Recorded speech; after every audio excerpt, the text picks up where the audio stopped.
Hi, this is Katie Shell. I'm an intuitive healer, spiritual counselor. I work with several modalities, including astrology, aromatherapy, embodied movement, and I do energy work, lots of different tools in order to help people become more confident in themselves and really be more present on this planet. And so one of the things, this is an astrology video because we have an eclipse coming up. It's on October 14th. This is 2023. And it is going to be, so first thing to be aware of with an eclipse, if you don't know this already, is an eclipse is always going to be on a new moon.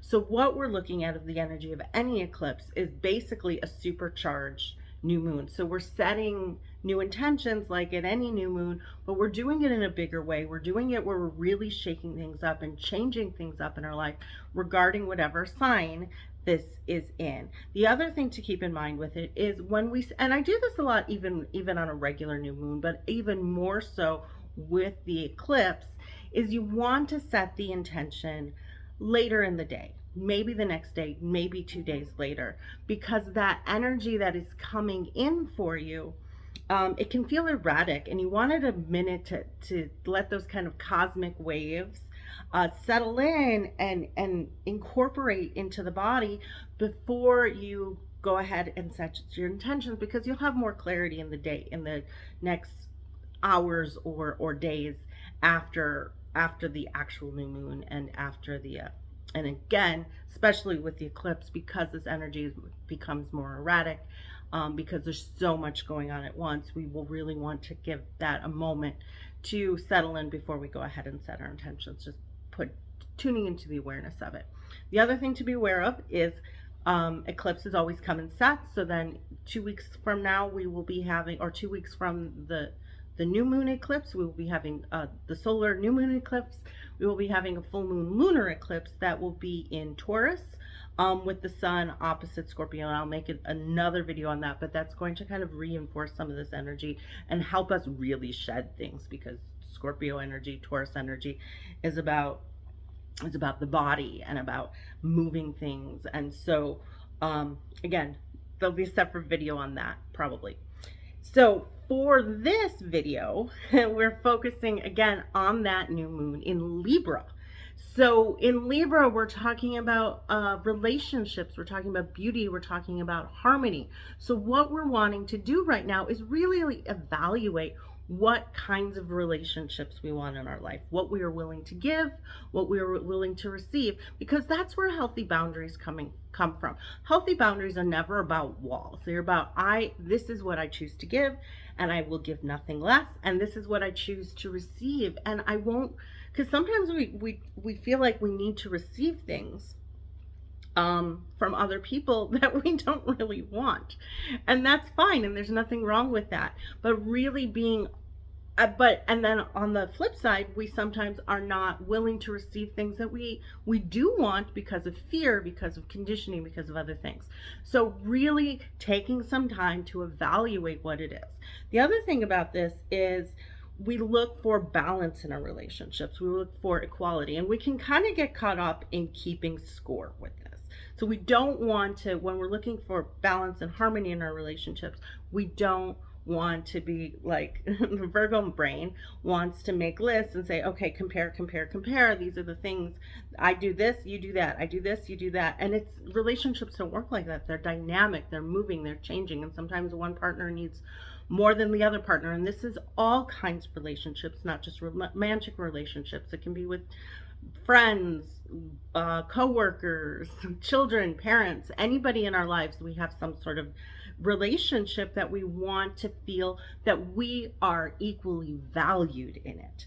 Even if we don't always bring as much to the table as the other person, we are enough, and recognizing that we are enough, and and not to give more than we can, and not to expect the others to give more than we can. So this is a thing that I often come back to in Libra. But the thing about, so when things seem disharmonious, that's Libra's kind of magic power, is bringing harmony to things that seem disharmonious. So we can find how to work within the dynamics of the relationship they want to receive what it is we truly want, instead of constantly trying to keep score. Focus on your own self-worth during this time, because in order to attract the right kinds of relationships, we need to not feel like somebody else has to complete us. I hate it when people do this, but I'm going to repeat that. We have to make sure that we feel whole on our own, and that we are not searching for or asking for other people in our life to make us whole. We are whole on our own. We are whole, we are sacred, we are sovereign beings, and we want to travel. We want companions to travel with, to enjoy this human experience with. That's part of the beauty aspect of Libra, is seeing the beauty in the world, seeing the beauty in each other, even the things that seem out of place, even the things that somebody else might see as that they don't appreciate about themselves. That is one thing that we can always bring to a relationship, is see the beauty in the people that we love, and that they, again, may not be willing to see themselves. So that's all part of this dynamic that we're working on with. Do things for yourself to beautify your space. You can change things up, shift things, buy yourself flowers, all sorts of other things to create a beautiful environment for yourself, so you feel, the more we can do to make ourselves feel beautiful, the more we can do to make ourselves feel whole and safe, the more we attract the right kinds of relationships that help enhance us and help us be stronger in being ourselves, rather than again expecting other people to complete us. So all that said, this is a time to step outside of your comfort zone. We don't want to cross boundaries. Boundaries, again, are about what we are willing to give and receive, but we do want to step outside of our comfort zone and stretch our edges in order to receive more, in order to experience more, in order to have more beauty in our life, in order to have better relationships in our life, and to make sure that we are open to all that is possible and available to us in this world. Side note, it's as an things you can do to support this. Additionally, are as an aromatherapist, I really recommend, I say this all of the time about everything, working with rhododendron to connect with spiritual family. I recommend working with green cardamom because it's about the heart. It's about planting seeds on what is possible. Whatever it is we want to desire, we put a little bit of green cardamom in our heart, and it helps us, again, plant that seed in our heart and allow us to create the time and space in order for it to come to us. And then the last one I've been recommending is ylang ylang, which is a flower from these magnificent giant trees, and they are giant yellow flowers. So they are about strength and love and loving ourselves and being willing and understanding that strength comes through love and not through fear, and through connecting. And then we, again, are able to be open to receive connections with other people. So I hope this helps. Private readings available to help you kind of see how this eclipse affects your own chart or other issues in relationships. I am offering a 15% discount on relationship readings to the end of the week, 15% discounts on the oils that I mentioned, and then I also do my monthly new moon readings, mini readings for like $30. So all of that's available at katieshell.com.